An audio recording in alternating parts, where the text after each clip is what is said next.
नमस्कार, पॉलिटिकल पंचायत में आपका स्वागत है। मैं हूं प्रदीप डबास। जी, हरियाणा एकमात्र ऐसा सूबा है जिसके उत्तर में संसार की सबसे नवीनतम पर्वतमाला है यानी शिवालिक, और दक्षिण में संसार की सबसे प्राचीन पर्वतमाला यानी अरावली है। लेकिन भूमाफियाओं को अपने साथ जुड़े इस गौरव से भला क्या सरोकार। उन्हें तो जमीनों से सिर्फ पैसा कमाना होता है। तो बसा दी गई फरीदाबाद के लखनपुर खोरी गांव की अरावली वन भूमि पर अवैध कॉलोनी।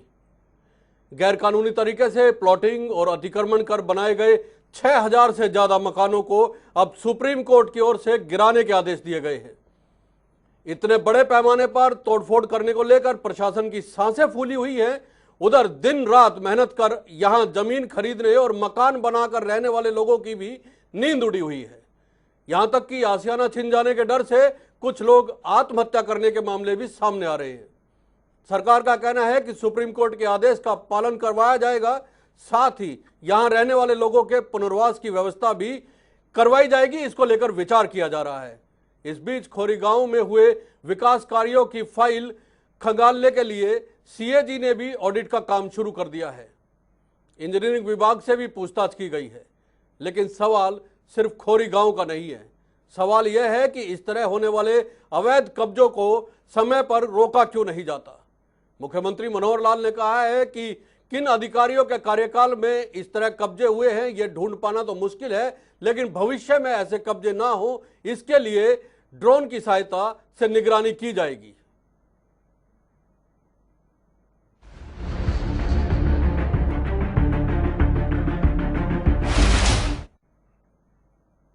आइए सुन लेते हैं क्या कहना है मुख्यमंत्री मनोहर लाल का। वहाँ के जिला एडमिनिस्ट्रेशन ने अपील की थी खाली करने की, और मैं समझता हूँ अधिकांश खाली हो चुका है। अब चूंकि सुप्रीम कोर्ट का ऑर्डर है, इसलिए उसको वहाँ से उस स्ट्रक्चर को हटाना ये हमारा दायित्व है। उसको हटाएंगे और जो परिवार अपने अपने हिसाब से जहाँ कहीं चले गए हैं, जो बसें ठीक है, जिनकी कठिनाई है वहाँ टेम्प्रेरी व्यवस्था हमारा एडमिनिस्ट्रेशन कर रहा है।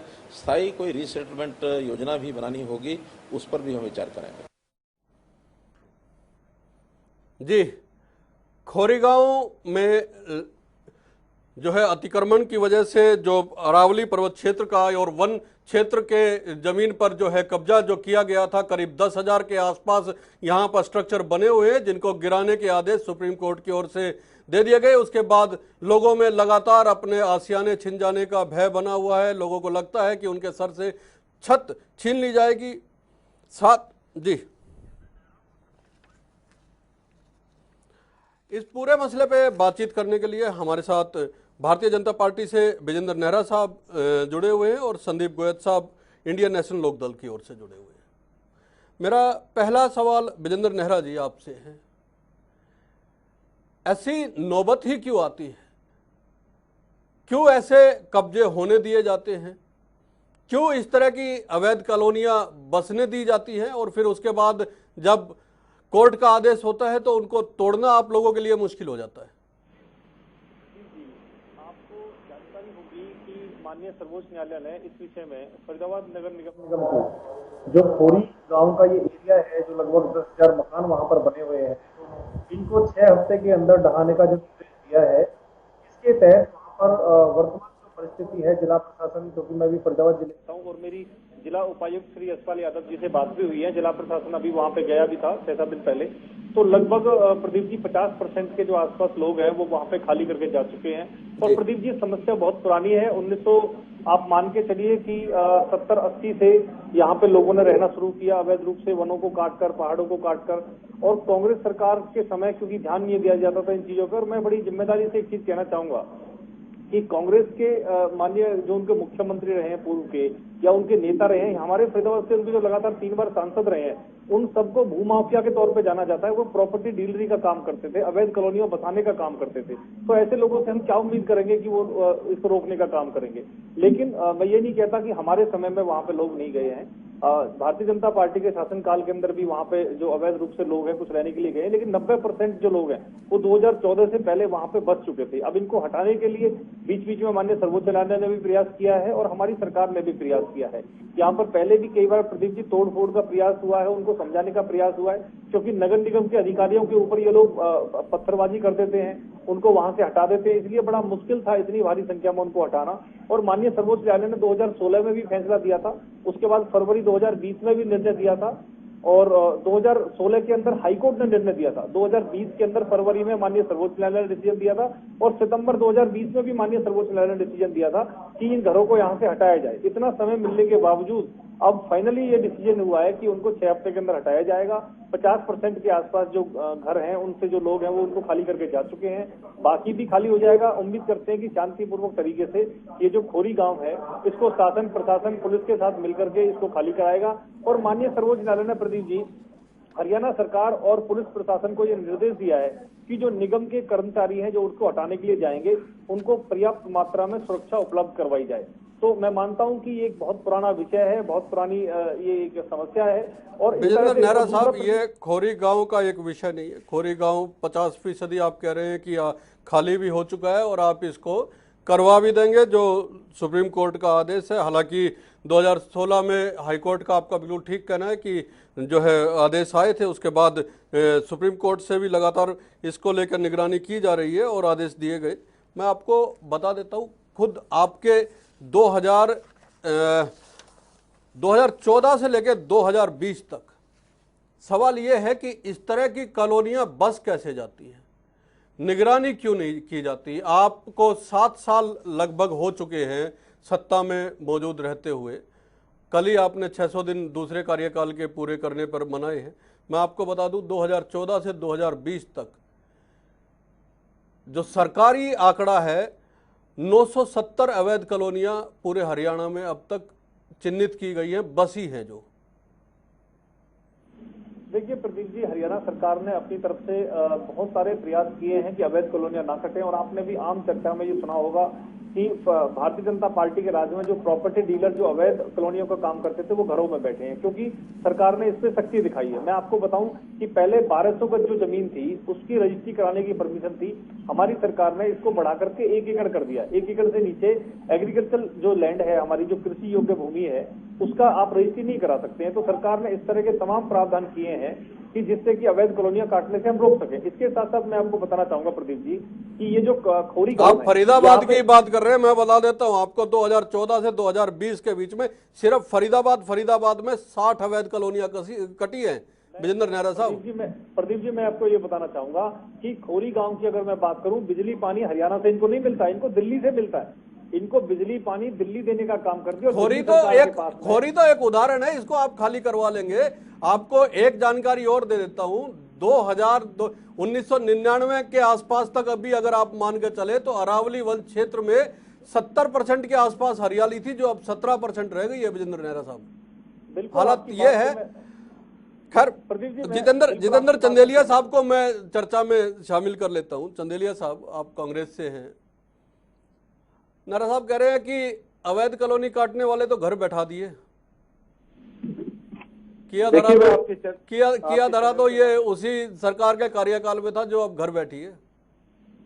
देखिए, मैं आपके चैनल के माध्यम से बताना चाहता हूं और कहना चाहता हूं कि माननीय सर्वोच्च न्यायालय का जो आदेश है वो सर्वमान्य है, सबको मानना चाहिए।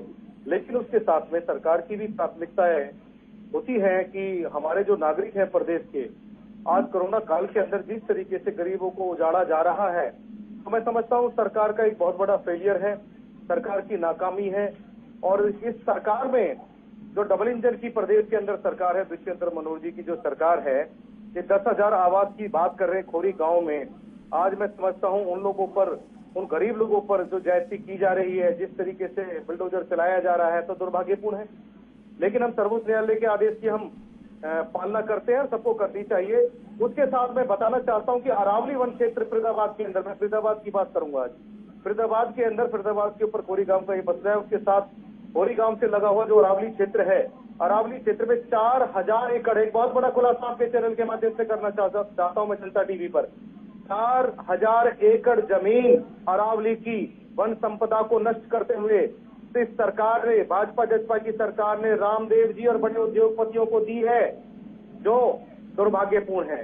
जो जल जंगल और जमीन के साथ खिलवाड़ ये लोग कर रहे हैं, गरीब लोगों को ये मार रहे हैं, मजदूर को मार रहे हैं, कर्मचारी को मार रहे हैं, देश के अन्नदाता किसान को मार रहे हैं।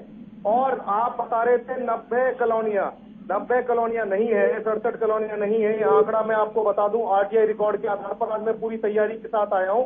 मैं आपको बता दूं 125 कॉलोनियां जब से प्रदेश के अंदर भाजपा जसपा की सरकार बनी है, तब से इनके विधायक, इनके मंत्रियों के क्षेत्र में, विधानसभा क्षेत्रों में वो कॉलोनियां काटी जा रही है।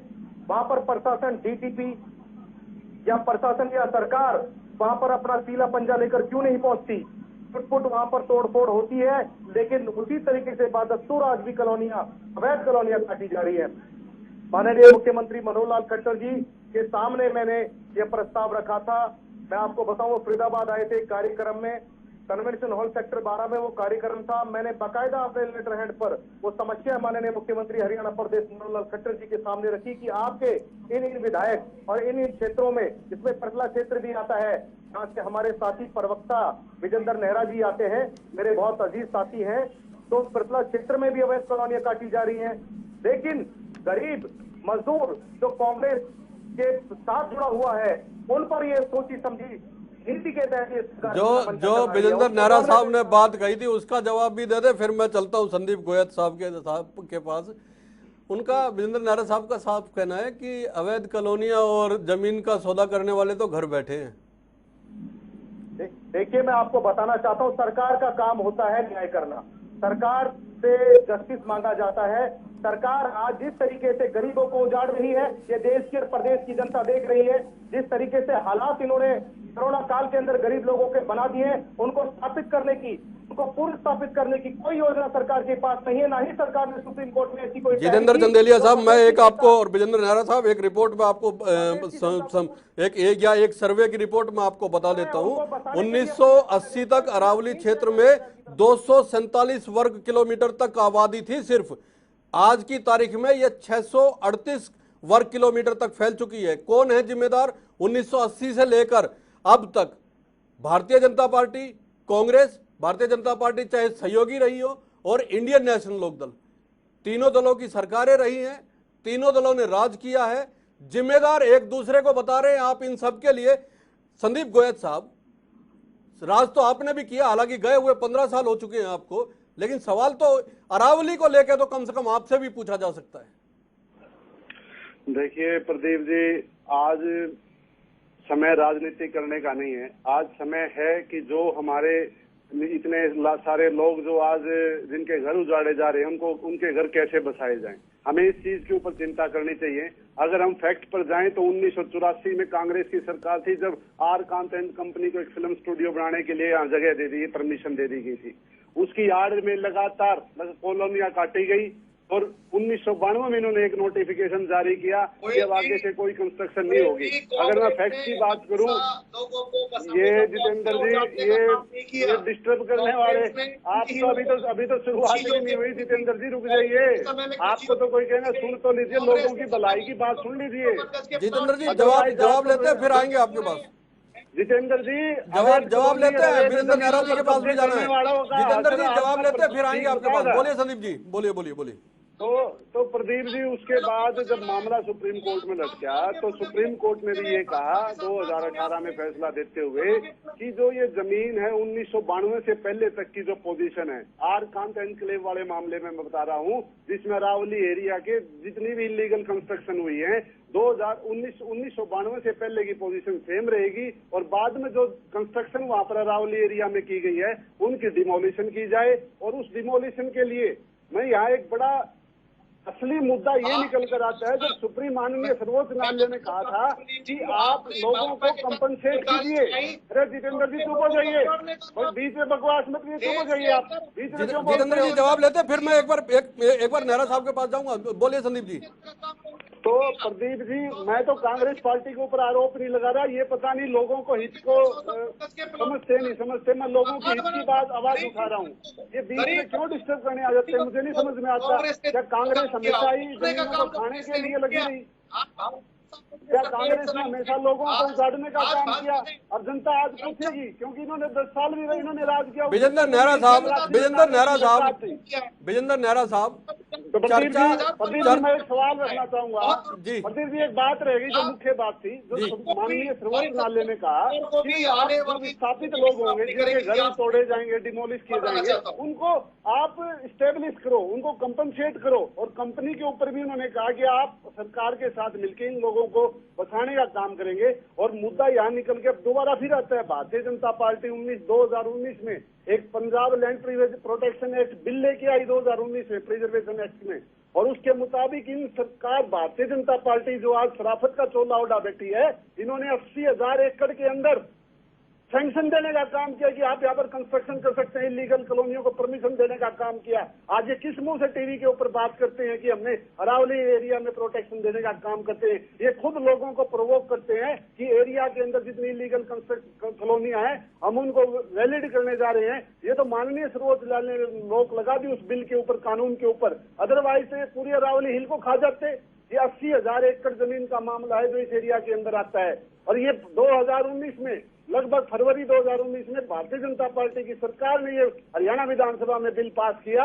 और आज ये किस मुंह से टीवी के ऊपर बात करते हैं, जबकि आज इन्हें माननीय सर्वोच्च न्यायालय के फैसले का MC मेहता बनाम यूनियन ऑफ इंडिया का सम्मान करना चाहिए और उसको ट्रू स्ट्रीट में लागू करते हुए जितने हमारे ये लोग आज उजड़ रहे हैं उनको बचाने के लिए दो सवाल है विजेंद्र नेहरा साहब। एक तो संदीप गोयल जी ने जो सवाल उठाया, दूसरा सवाल ये है साहब कि अरावली और शिवालिक दो पर्वतमालाएं हैं। मैंने शुरुआत में भी कहा कि हरियाणा दुनिया में एकमात्र ऐसा क्षेत्र है जिसके उत्तर में संसार की सबसे नई पर्वतमालाएं हैं और दक्षिण में संसार की सबसे पुरानी प्राचीन पर्वतमालाएं हैं। दोनों का दोहन हो रहा है लगभग, दोनों में अवैध कब्जे, पेड़ कटाई, सब कुछ हो रहा है, वन कटाई, सब कुछ हो रहा है। आंखें कब खुलेगी सरकार की? मैं आपको एक आंकड़ा और बता देता हूं विजेंद्र नेहरा साहब कि पिंजौर को छोड़ के जो 7 मंडलीय कार्यालय हैं इसके वन विभाग के, 1125 हेक्टेयर जमीन पर अतिक्रमण है साहब, जिसमें से सिर्फ आप लोगों ने जो छुड़वाया है वो सिर्फ 25 हेक्टेयर जमीन को छुड़वाया है। देखिए प्रदीप जी, एक तो मैं जितेंद्र भाई से निवेदन करूंगा कि अभी उनकी शुरुआत है, बीच में बोलने की आदत को छोड़ें, आप गंभीरता के साथ डिबेट किया करें मेरे भाई। और दूसरा मैं अभी बताना चाहूंगा कि ये जो हमारे इनेलो के साथी हैं, इन्होंने एक बड़ी इंपॉर्टेंट बात कही थी कि उनके पुनर्वास की जो योजना है वो सरकार को बनानी चाहिए। तो मैं संदीप गोयल जी को ये बताना चाहूंगा कि माननीय मुख्यमंत्री जी ने आज स्टेटमेंट भी दिए कि उनके पुनर्वास पे चर्चा चल रही है और सरकार ये प्रयास कर रही है कि जो वहां से उजड़े हुए लोग हैं उनकी रहने की ठीक व्यवस्था सरकार कर सके। तो इस पे गोयल साहब चर्चा सरकार कर रही है। और जहां तक बात है, जो मेरे साथी ने, कांग्रेसी साथी ने जो बात की थी, मेरे ही विधानसभा का एग्जाम्पल उन्होंने दिया था फिरतला का, तो मैं बड़ी गंभीरता से एक चीज कहना चाहूंगा और उनको निमंत्रण भी देना चाहूंगा। जितने भी अवैध कॉलोनी के काम चल रहे थे मेरे यहाँ पे प्रदीप जी, वो सारे काम बहुत बंद पड़े हैं, ठप पड़े हैं जब से हमारी सरकार आई है। और सारे के सारे प्रॉपर्टी डीलर आज परेशान और दुखी हैं जो अवैध काम करते थे, कच्चे कॉलोनियों का काम करते थे। दूसरा एग्जाम्पल के तौर पर मैंने तो गिनवाया है आपको, मैंने तो गिनवाया है साहब, 970 अवैध कॉलोनियां बसी है 2014 से लेकर 2020 तक। मैं वही बता रहा हूँ। देखिए प्रदीप जी, मैं वही बता रहा हूँ आपको। अरे भैया अपने नंबर पे बोलो ना, आप अपने नंबर पे बोलो। आपके बीच में बोला था क्या मैं? कैसी यार, क्या तरीका है? बोलिए विजेंद्र जी। देखिए, अरे भैया आप आप इनेलो वाले साथी के बीच में बोल रहे थे, अभी भी बोल रहे हैं कि बोलने की बीमारी। अपने नंबर पे बोल लिया करो जितना बोलना है, हम तो नहीं बोलते आपके बीच में। देखिए मैं प्रदीप जी बताना चाहूंगा आपको कि हमारे यहाँ पे KMP और KGP जो बना हुआ है और IMT जो बनी हुई है, IMT पे लगातार 6-7 साल धरना चला है। वो किस कारण चला है? किसानों की करोड़ों रुपए की जो जमीन है, भूपेंद्र सिंह हुड्डा जी ने कौड़ियों के दाम किसान से लेकर के और महंगे दाम पे बेचने का काम किया। भूपेंद्र सिंह हुड्डा जी को प्रॉपर्टी डीलर के नाम से पूरा रहना जानता है। अवैध कॉलोनियों का काम जितना कांग्रेस के राज में, भूपेंद्र सिंह हुड्डा के राज में फला फूला है, हरियाणा के इतिहास में आज तक कभी नहीं फला फूला। ये तो प्रॉपर्टी डीलर के सारे और फरीदाबाद के इनके जो 3 बार सांसद रहे लगातार, उन्होंने काम क्या किया? पूरे काम ही उन्होंने ये किया है कि पूरे फरीदाबाद जिले के अंदर सुनील हरसाना साहब हमारे साथ जुड़ चुके हैं। सुनील हरसाना साहब है, पर्यावरण के जानकार है, पर्यावरण के मामलों के जानकार है, उनको और जोड़ देते हैं। सुनील हरसाना साहब, अरावली को लगभग घेरा जा रहा है, लगभग घेरा जा रहा है। हर कोई, चाहे कोई छोटा मकान बनाने वाला हो उस पर कार्रवाई हो जाती है, छोटी छोटी कॉलोनियां लोग बसते हैं उन पर कार्रवाई हो जाती है, तोड़ दिया जाता है। बड़े बड़े फार्म हाउस जो बनाए जाते हैं उन पे कार्रवाई होती नहीं है। अरावली तो नूह में भी है, अरावली तो फरीदाबाद में भी है, अरावली तो गुड़गांव में भी है। जी सर। जी सर देखिए, मेरा जो है ना, दो चीजें हैं इसमें बिल्कुल अलग अलग।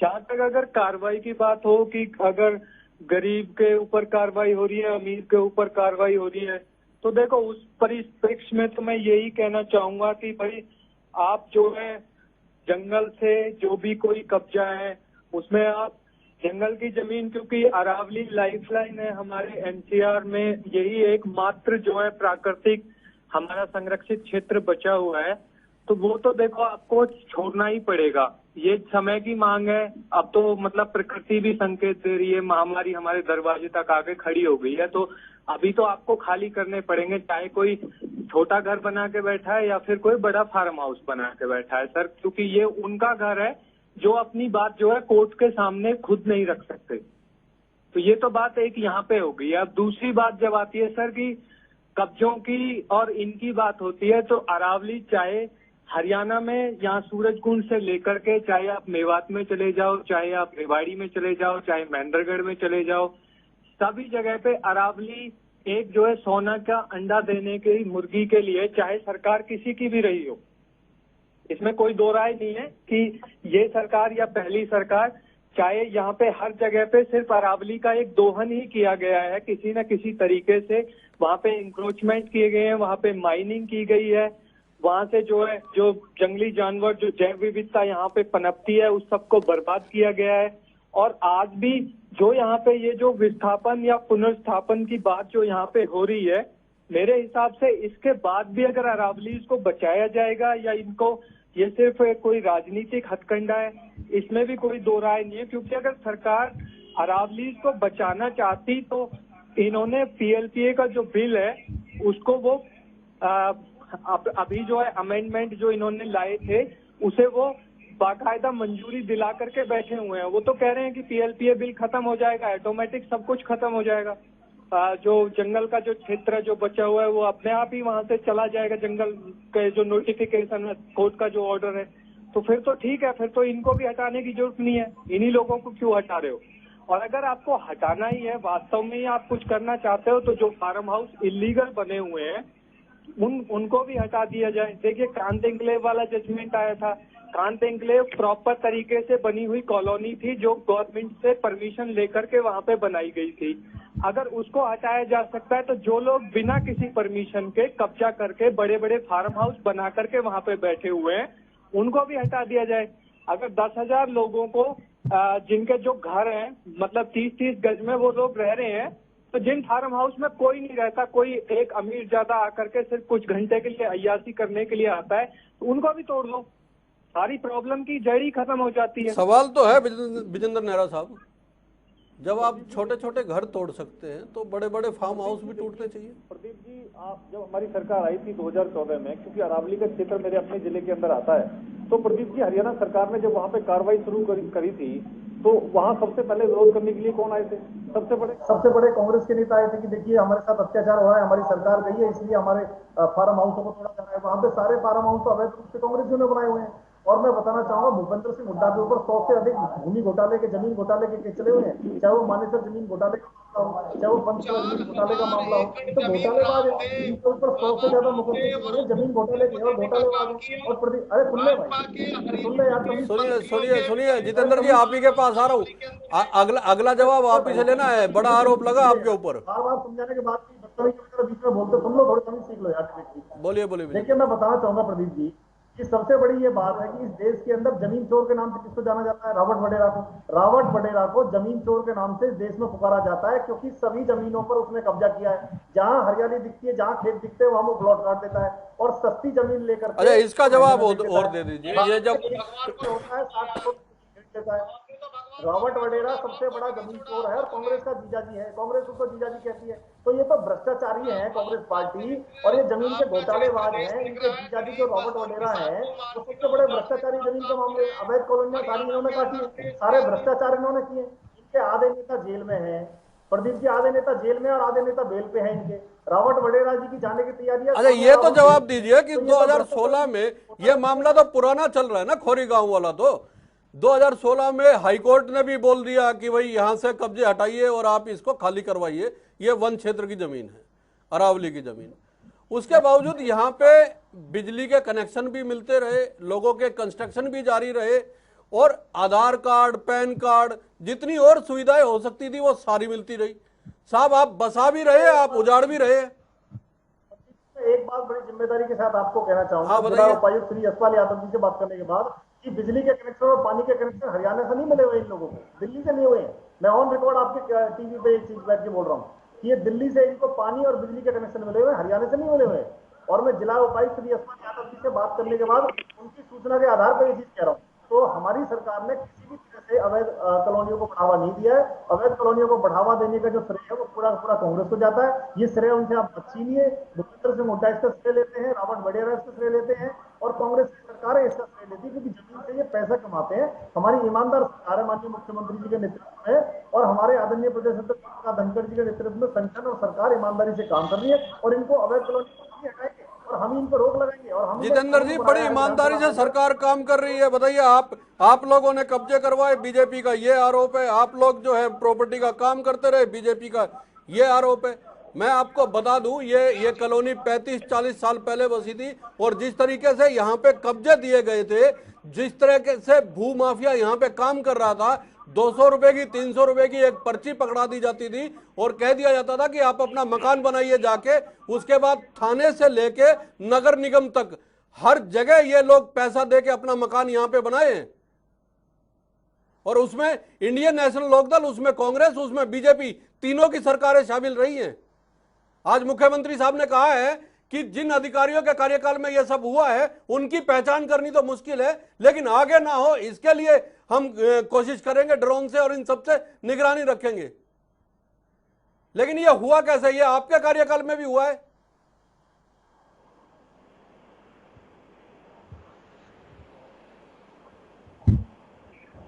प्रदीप जी, मेरी आवाज सुन पा रहे हैं आप? हाँ बोलिए। प्रदीप जी, जो हालात हरियाणा प्रदेश के बनाती है, जो खोरी गांव का मामला है, जिस प्रकार भ्रष्टाचार है, जैसे हरियाणा में शराब और रजिस्ट्री घोटाला की सरकार में हुए हैं, डबल इंजन की दुष्यंत मनोज सरकार में हुए हैं, भाजपा जसपा की सरकार में, शराब घोटाला, रजिस्ट्री घोटाला, वो सब जानते हैं, पूरा देश जानता है, पूरा प्रदेश जानता है। और जिस तरीके की जांचें बैठाई, तो मुझे आज के हालात पर एक शायर की पंक्ति याद आती है कि गुनाहगारों में शामिल हूँ, गुनाहों से नहीं मतलब, गुनाहगारों में शामिल हूँ, गुनाहों से नहीं मतलब, मेरा हमदर्द कातिल है, सताएगा जाने कब तक। तो ये वो लोग हैं जो मारते भी हैं, आंसू भी पूछते हैं, फिर ये कहते हैं कि हम भैर भ्रष्टाचार में शामिल नहीं है। शराब रजिस्ट्री घोटाले हो जाते हैं, उसमें ये शामिल नहीं है, ना ही इनके अधिकारी शामिल हैं, ना ही इनके विधायक मंत्री जो कॉलोनियां काट रहे हैं। बड़ा दुर्भाग्यपूर्ण है। तो मैं बताना चाहता हूँ इनको, मुझे फिर एक शायर की पंक्ति आती है। अरे साहब, आप पंक्तियां सुनाइए। 6000 से ज्यादा मकान है। मैं पूरे इलाके का स्ट्रक्चर बता देता हूँ। 6000 से ज्यादा मकान है, 870 कच्चे स्ट्रक्चर है वहां पे, 70 कमर्शियल वो भी हैं, संस्थान भी हैं। इसके अलावा 12 मस्जिद हैं, एक चर्च भी है वहां पे। ये सब एक दिन में, एक रात में तो नहीं बना होगा। लगभग 20 साल से 22 साल से बन रहा था। आपने भी देखा, इन्होंने भी देखा, और इंडियन नेशनल लोकदल ने भी देखा।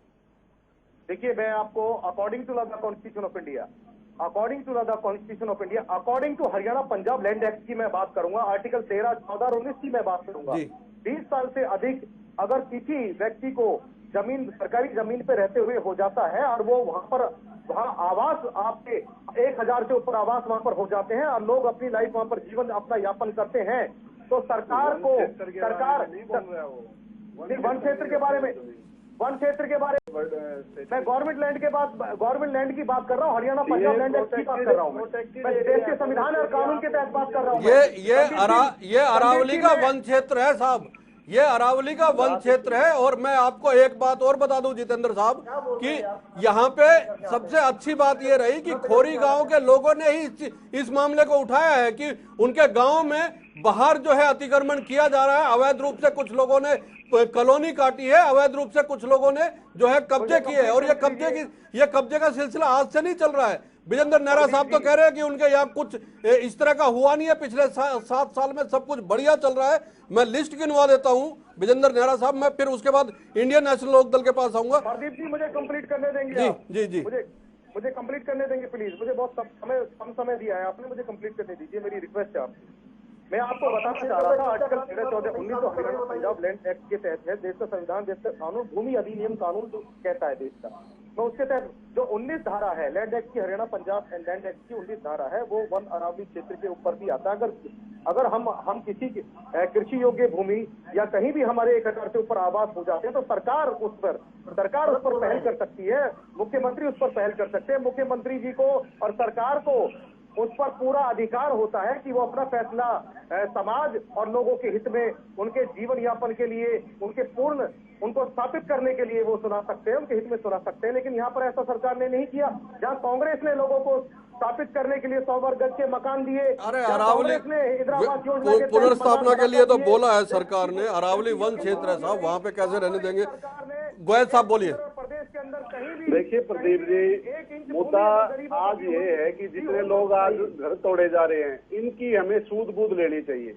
आप देखिए 2020 में हरियाणा सरकार ने एक नोटिफिकेशन जारी की थी कि हम इनके क्लेम वगैरह जो सबमिट करेंगे उसके बारे में हम कंसीडर करेंगे। आज 1 साल गुजर गया, सरकार ने कुछ नहीं किया। आज जब इनके घर उजड़ रहे हैं, इनके सर के ऊपर वो तलवार लटकी खड़ी है, आज ये कह रहे कि हम आपको कंसीडर करेंगे।